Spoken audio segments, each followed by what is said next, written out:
Әкем үнемі қыз мұраты кету, ал мақсаты сәтті тұрмысқа шығу деп айтып отыратын. Бұл сөз бала күнімнен санама сіңді. Мен ешқашан үй алам, өзім кәсіп бастаймын, ата-анама көлік әперем деп ұмтылған емеспін. Себебі бала күнімнен әйелдің бақыты сүю мен сүйіспеншілікте, қорған болар ердің жанында екенін түсініп өстім. Үнемі анамның қыз баланың күйеуі тәрбиелі, білімді, табыскер, еңбекқор болса, онда бағының жанғаны. Менің өмірімдегі ең сәтті таңдауым әкелерің деген сөзін естідім.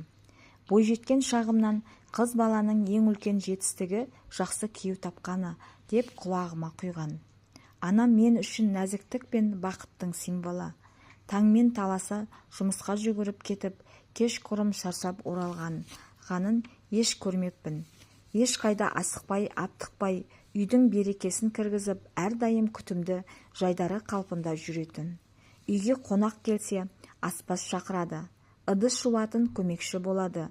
Ертесі күні клининг қызметін ұйымдастырып үлгереді.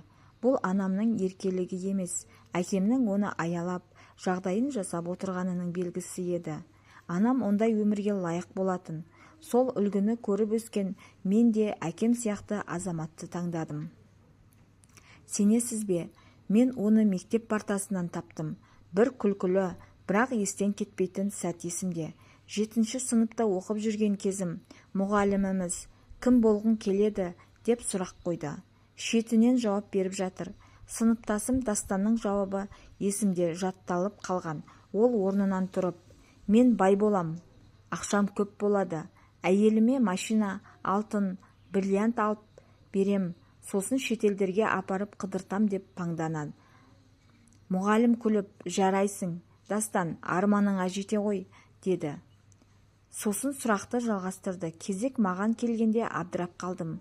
Өйткені біздің отбасымызда бұл тақырып еш қозғалмаған. Мұғалім сұрақты қайталады. Гүлназ, кім болғың келеді? Деді. Сәл ойланып, мен Дастанның әйелі болғым келеді, дедім. Сынып жарылып күліп еді сол кезде, ал мен жай ғана анамның еңбекқор, арманы көп, дәулетті жігітті таңдаңдар деп айтатын сөзі есіме түсіп жаттым. Сол бала күнгі айтқаным бүгінгі шындығым. Дастан қазір менің күйеуім. Жүрегі кең, еңбекқор, отбасына адал азамат. Мен сол бала кезде айтқан өмірді шын мәнінде кешіп жатырмын. Қазір қарап отырсам, кейбір ата-аналар қыздарына сен бізді шетелге апарасың, бізге үй алып бересің, біз саған үміт артамыз деп айтып жатады. Бірақ сол сөздер қыз баланың иығына тым ауыр жүк артады. Ол қыз кейін тек ата-анасының үмітін ақтаймын деп өз өмірін ұмытып кетеді. Тұрмысқа шықса да өзім жасаймын деп жүріп нәзіктігін жоғалтады. Еркекке орын қалмай қояды. Ал әйел бақытты болу үшін бірінші кезекте өзін әйел сезінуі керек. Оның жанында қамқор, сенімді, арқа сүйер азаматы болуы керек. Сондай-ақ ол еш ойланбастан менің ең сәтті таңдауым күйеуім деп айта алуы қажет.